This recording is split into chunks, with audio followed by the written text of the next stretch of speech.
Humanizar as relações de consumo e auxiliar os comerciantes no atendimento a pessoas com deficiência. Estas são as propostas de uma cartilha educativa elaborada por uma ONG em Uberlândia, que chama a atenção para este público consumidor que também tem poder de compra e muitas vezes não recebe o atendimento adequado. A cartilha com páginas coloridas exibe situações diversas vividas por personagens com deficiência visual, auditiva, física e de fala, durante as compras no comércio e que nem sempre terminam bem. Iniciativa que surgiu após uma situação vivida por Carolina Cordeiro, junto do filho Pedro, portador de uma síndrome rara que afeta as funções motoras e a fala. Quando a gente chegou na loja, o vendedor não deu muita atenção para aquela felicidade em estar adquirindo aquilo que era tão importante para a vida dele, para a história dele. E ele ficou super feliz, e ele olhava para o vendedor, e ele olhava para as pessoas, e aí a pessoa não olhava para ele, sabe? Sempre olhava para mim. E aí eu falei, o Pedro quer saber os modelos que existem, o Pedro está super feliz de estar aqui. E eu senti que aí meio que o vendedor estava com um pouco de pressa e alguma coisa, e foi um balde de água fria. E aí eu falei para o vendedor, eu falei assim, a gente vai ter que ir em outra loja, porque o Pedro está muito feliz em comprar isso.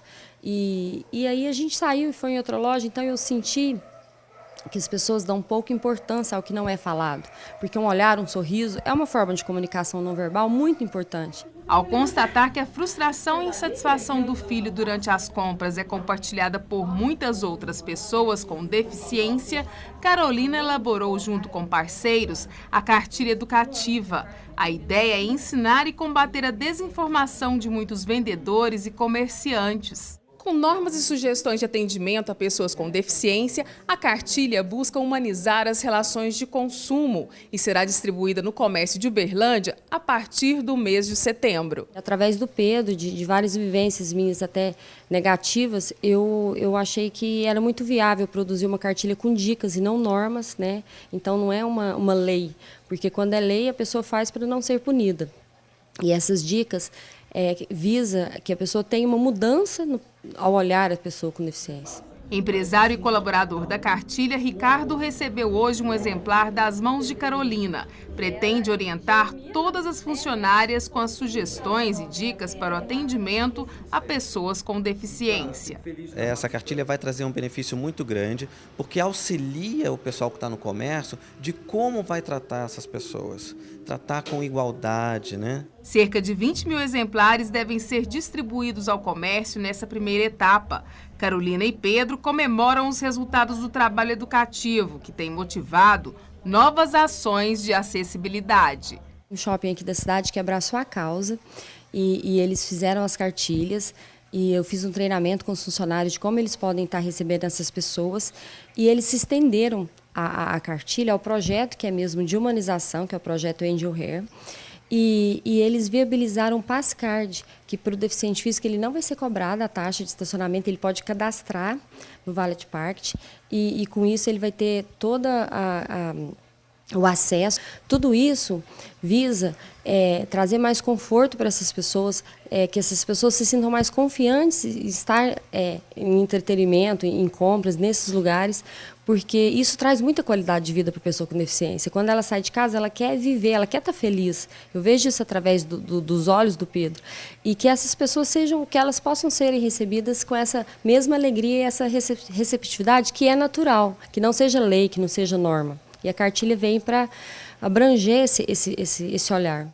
Segundo as estimativas, cerca de 350 milhões de pessoas deverão sofrer de depressão e 90 milhões terão uma desordem pelo abuso de dependência química. E a gente vai falar sobre este assunto novamente com o Dr. Ricardo José Vital, que é psiquiatra, e a gente continua falando sobre o nosso problema dos distúrbios mentais, especificamente da depressão. Doutor, mais um dado que assusta, quer dizer, a pessoa não basta apenas estar deprimida. Quando ela não tem um acompanhamento, não tem um médico cuidando, a família dando apoio, enfim, uma série de fatores, ela pode também, além de ter a doença, se afundar nessas dependências químicas. E eu dou o exemplo novamente do Robbie Williams, recentemente, que a gente viu que estava problemas com álcool, com drogas, né? Sim. Como é que é isso, doutor? É muito comum que os transtornos mentais se associem. Uma das associações muito comuns é o uso de substâncias, né? Uso e abuso de substâncias. cerca de um terço das pessoas, né, não consegue se tratar, e muitos fatores estariam associados a isso, né? Existe sempre a dúvida do diagnóstico, a não acreditação no diagnóstico, e mesmo o receio da abordagem do psiquiatra ou da abordagem medicamentosa por desinformação, né? Se o paciente procurar se informar com um especialista, ele vai ver que não tem muito dos estigmas que a gente tinha no passado da psiquiatria, hoje não se procede mais. Antigamente pensava assim, vou procurar o psiquiatra, não, porque eu não estou doido, falavam isso, né? Hoje em dia não, é necessário, acho, para todo mundo nesse mundo moderno, essa correria que a gente vive hoje. Inclusive pela frequência, né? A incidência de depressão e ansiedade hoje prevalece nos consultórios dos especialistas, né? Tinha-se a ideia da psiquiatria antiga e de medicações antigas que a psiquiatria utilizava que tinham muito efeito colateral, isso a gente reconhece. Mas agora, mais modernamente, a gente dispõe de um arsenal terapêutico bastante eficaz e com pouco efeito colateral. E a gente muitas vezes nem faz uso de medicação. Algumas vezes a gente tem até a oportunidade de tratar um paciente apenas com psicoterapia, ou com mudança de comportamento, ou com alguma outra abordagem que seja eficaz e que não necessite de uma medicação. O tratamento é eficaz. Quando a gente identifica a necessidade, é necessário sim optar pelo tratamento medicamentoso ou não.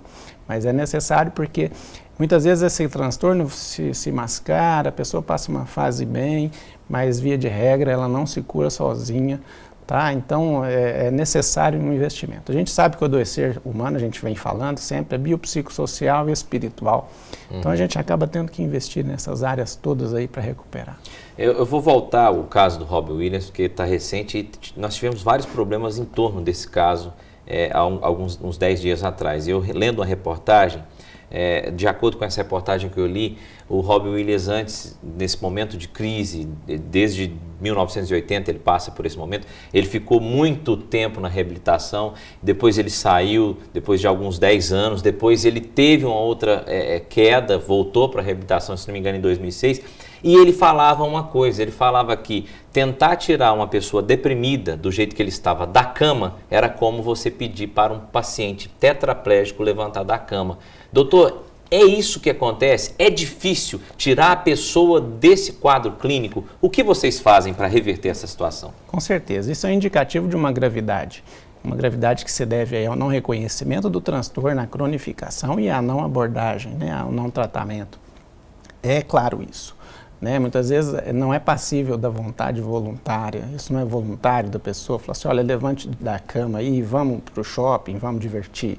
Né? Isso não é realmente, existe uma limitação, que é física e psíquica. Antes se pensava que a depressão era apenas psíquica, mas hoje já se reconhece uma porção de alterações físicas que a pessoa com depressão passa. Então existe mesmo uma limitação real. E isso apenas com um tratamento é possível de se reverter. Um tratamento específico é que consegue tirar uma pessoa, melhorar a energia, melhorar a disposição, melhorar o interesse, né? Melhorar a qualidade de vida da pessoa. Só para terminar, a gente falou muito de depressão porque, como a gente falou nos dados, realmente talvez seja a doença do século, no futuro deve piorar mais ainda. Infelizmente, a gente precisa melhorar a qualidade de vida e procurar os psiquiatras e psicólogos para tentar reverter essa situação. Sim. Mas a gente falou muito da depressão e eu gostaria de saber o seguinte, essa modernidade, esse quadro que a gente vive hoje em dia, nesse mundo atual, a correria, estresse, ninguém tem tempo para nada, não tem tempo nem para lazer, para exercício físico, pode levar, além da depressão, também outros distúrbios mentais? Com certeza. Né? Existem aí as pesquisas tentando identificar quais esses fatores da modernidade que estariam associados aos transtornos mentais, se esses transtornos mentais já existiriam, mas não eram diagnosticados. Então a gente fica aí com esse meio termo. Né? Alguns transtornos já existiam e não eram diagnosticados, agora são melhores diagnosticados. Mas a modernidade também, uma vida mais atarefada, com menos tempo para si, né? Isso também estaria associado, né, ao sofrimento psíquico e principalmente aos transtornos emocionais. Tá certo. Doutor Ricardo, muito obrigado. Infelizmente o nosso tempo acabou porque eu acho que é um assunto muito bom, que a gente precisa discutir cada vez mais e eu quero convidá-lo nos próximos meses a voltar aqui para a gente falar mais sobre esse assunto para tentar evitar esses dados assustadores. É um prazer estar ali presente. É fundamental a informação, né? A população tem que se informar aí a respeito desses transtornos. Tá certo. Doutor, muito obrigado. Uma boa noite. E daqui a pouquinho tem o programa UFO no Plural e hoje o tema, quem vai falar para a gente é a apresentadora Frinéia Chaves. Olá, Kelson. Boa noite. Boa noite também para os telespectadores que acompanham o TVU Notícias. No programa de hoje eu converso com o diretor do Instituto de Geografia da UFO, Cláudio de Mauro. A ideia é explicar um estudo para a recuperação da bacia do Rio Bom Jardim. Só lembrando, é deste rio que vem quase metade da água que abastece Uberlândia. Em tempos de seca prolongada e adoção de racionamento de água em algumas cidades do país, como nós temos acompanhado na mídia, vamos falar aqui da importância de envolver a sociedade em ações de preservação, no sentido de auxiliar as várias instâncias do poder público que regulam o uso consciente e racional da água. O programa está imperdível e vai ao ar daqui a pouquinho, às 10 da noite. Eu conto com a sua audiência, hein, Kelson? E depois do intervalo a gente vai falar sobre cinema nas escolas. É já já.